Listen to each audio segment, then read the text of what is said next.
Welcome back to our ongoing series on getting into a great graduate school. I'm Brian with Gurufi, and today we're going to talk about how you get help for your personal statement.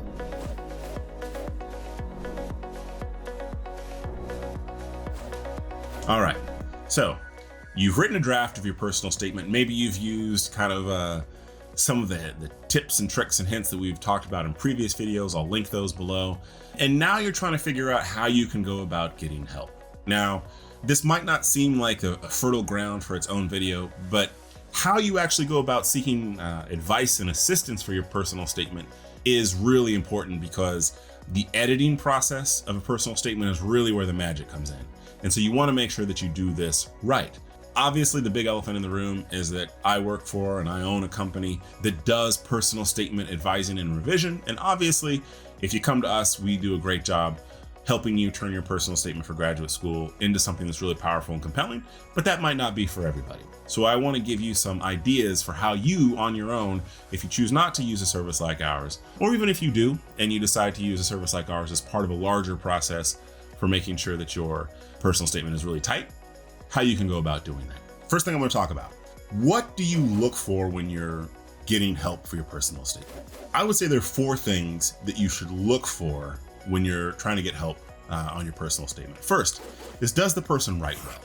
You are submitting a written piece of text, and so you need to have some faith that they can actually provide you guidance in that way. Second, do they have experience editing text? Editing text is a little bit different than writing. You've got to be able to say, here's your existing idea, here's how I would tighten it. A lot of times editing is about asking questions. What did you mean here? What do you think about switching these things up, etc., etc. Third, do they understand the field you're applying to?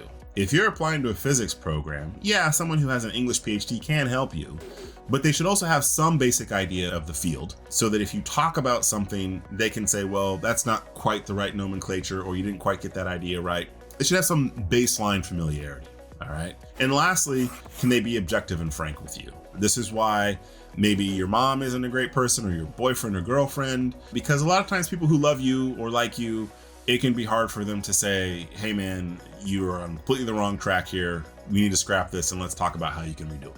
Not every person that you go to is going to have all 4 of those things. And so, it's the old 3 out of 4 ain't bad.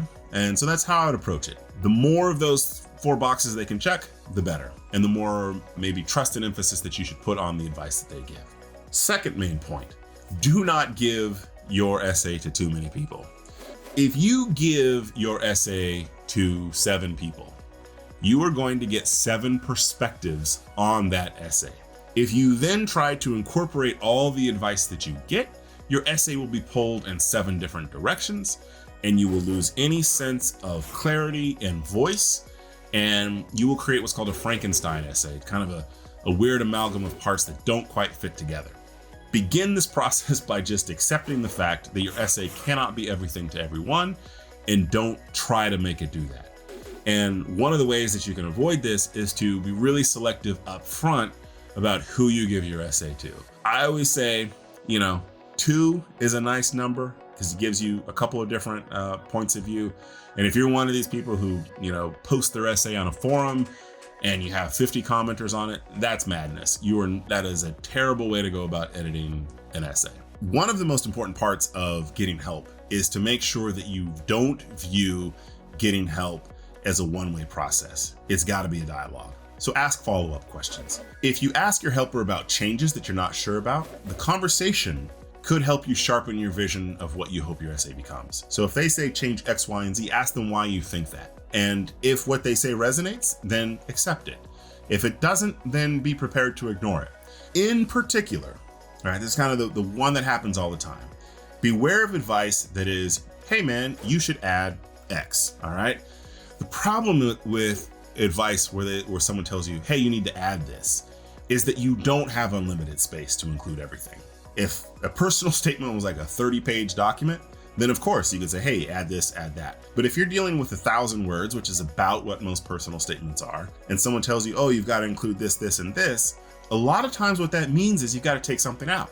So a good question to ask them when they say you need to add something is to follow that up with, what would you take out to make room for that? Listen to their answer. When they say, oh, you should take out thing Z to make room for X, if you say, well, I actually think Z is more important than X, then ignore that advice, all right? Remember that writing is about prioritization and making sure that you keep those things that are most important and accepting the fact that you cannot say everything. Don't be afraid to ignore advice.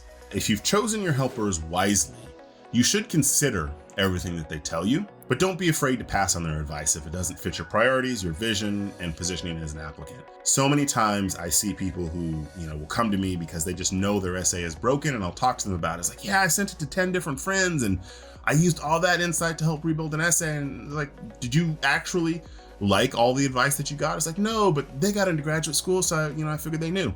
No, be really judicious.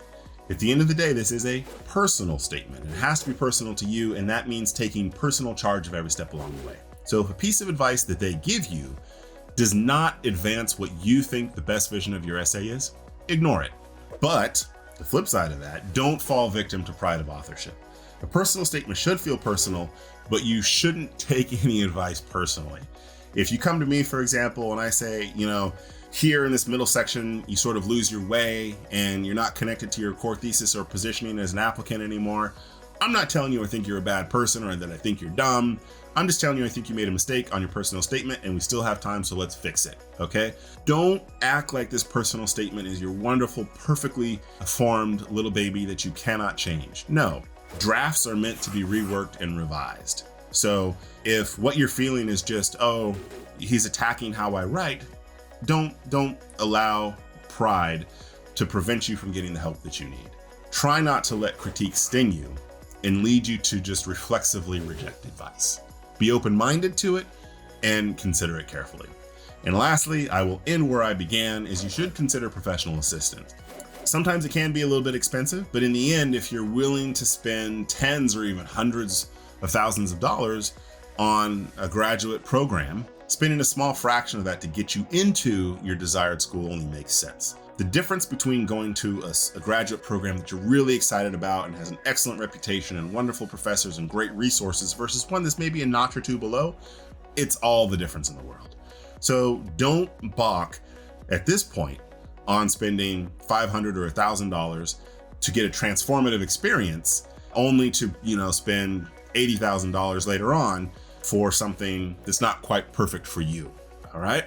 Ask if they will work with you beyond just receiving a single revision back. Often it takes 2 or 3 exchanges with your editor to completely understand what you want to say, how you want to say it, and kind of the message that you want to convey. Now, I speak for myself and our other editors. I think we do a really great job of understanding where you're trying to go in your personal statement, and most of the time we knock it out of the park the first time around, but sometimes it does take a couple of iterations. And I see services all the time that will charge you extra money, to get it right. And to me, that doesn't seem fair. So one thing to ask is, what do you charge for additional rounds of revision? And to me, that answer should be 0, but I'll leave that up to you. All right, final thoughts. Remember, be judicious and take ownership of your essay throughout the process. Don't just reflexively accept advice, but point 2, don't approach this with so much emotionality that you reflexively reject any advice. Third point, I always like to say admissions, this process is not like dating at all. This isn't a dating app.